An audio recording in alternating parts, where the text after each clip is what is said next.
This is my oral presentation for an honors thesis class. Let's get started.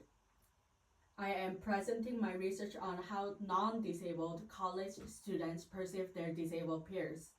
I believe that colleges must motivate students to be interested in their disabled peers because it would teach them to think about societal challenges that they do not directly cope with. This is an underexplored topic because past researchers were typically into studying disabilities in childhood and at the secondary school level rather than at the college level. Past researchers may have struggled with participant recruitment because even when colleges have students with disabilities, many of them choose not to disclose. Some explanations may include that society has made them feel that simply having disabilities clashes against the social norm and that their disabilities would not be perceived favorably upon disclosure. To write my essay eloquently on this topic, I cited at least 10 peer-reviewed scholarly journals relevant to this topic to fill in the research gap while seeking up-to-date knowledge. It is crucial to note that students with disabilities might not have access to the same resources or opportunities as others, both due to others' discouragements and self-isolation because of the belief that people with disabilities need excessive help that others cannot fully meet. Some reasons to delve deeper into this area include the rising number of disabled students with at least undergraduate degrees and the need to raise awareness across higher education. My primary demographic variables were race, class, year, and gender, whereas my primary variables by condition included the expectations of disruptive behaviors, the expectations of academic performance, and the deservingness of accommodations. Utilizing a validated scale by Aikon and Wang, I strive to address pivotal inquiries. Do non-disabled students perceive their disabled counterparts differently in socially undesirable ways?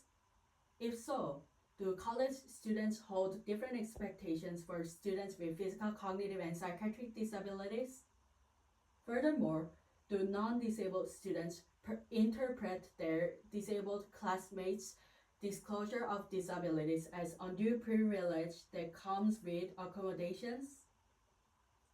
The implications of these perceptions are profound, as they not only shape the self-concept of disabled students but also hinder their academic performance due to social comparison and stereotype threat. By examining these dynamics, I aim to foster inclusive higher education environments, thus enriching the experiences of all the stakeholders involved.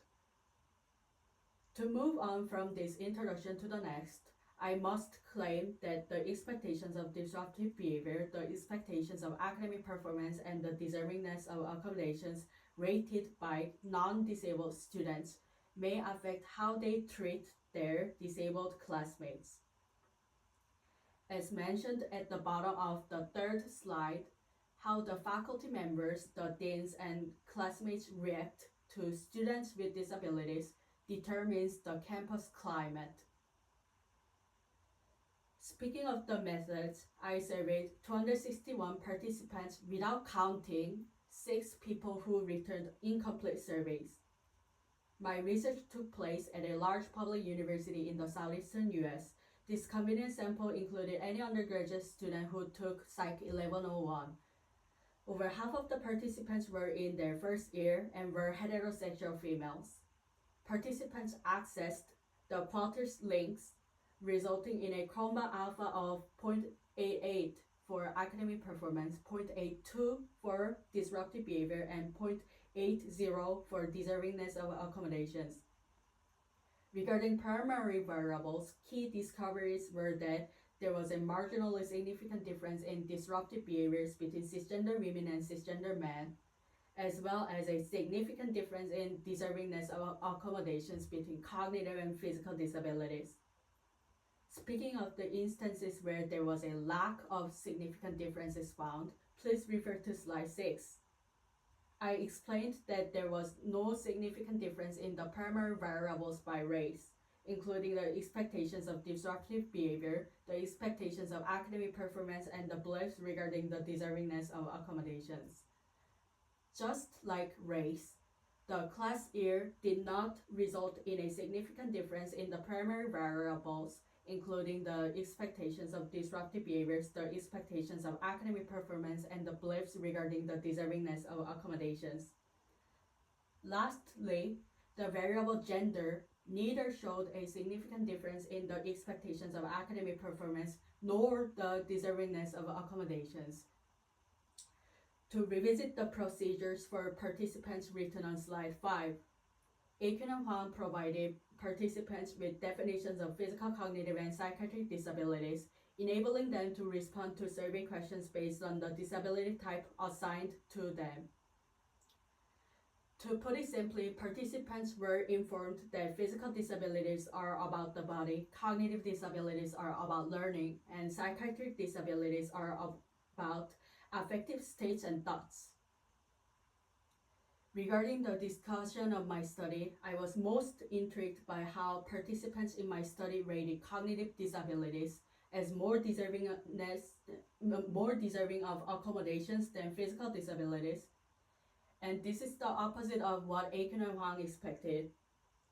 Their expectations were potentially based on the notion that the obvious signs of physical disabilities in the eyes of others justify more deservingness of accommodations, given that non-visible disabilities like cognitive disabilities might not be taken as disabilities by others.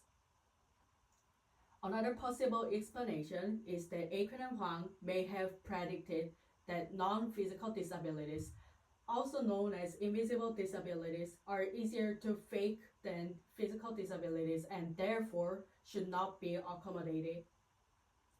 Speaking of the limitations of the current study, poor external validity makes it arduous to represent others outside of this sample, as over half of the participants were freshmen and cisgender women.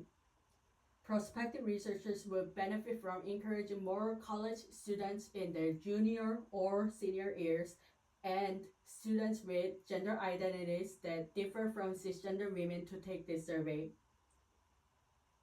Moreover, just like any other self-report survey, this survey may have evoked the social desirability bias.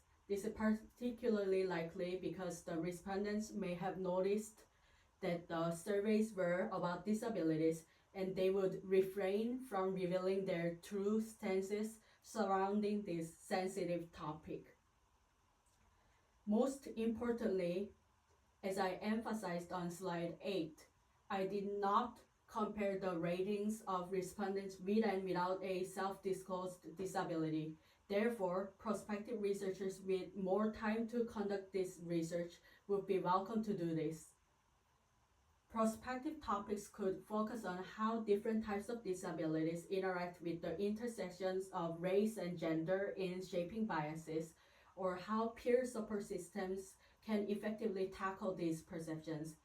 Another avenue could investigate the role of faculty in influencing students' perceptions toward disabilities during classroom interactions. Recognizing these ideas and expanding my research can benefit higher education by bringing students without disabilities and students with disabilities together. This was not only my first 25-page scholarly journal, but also my last assignment required for my graduation. It has been a rewarding experience to grow in my scientific inquiry with your support throughout my undergraduate years. Thank you.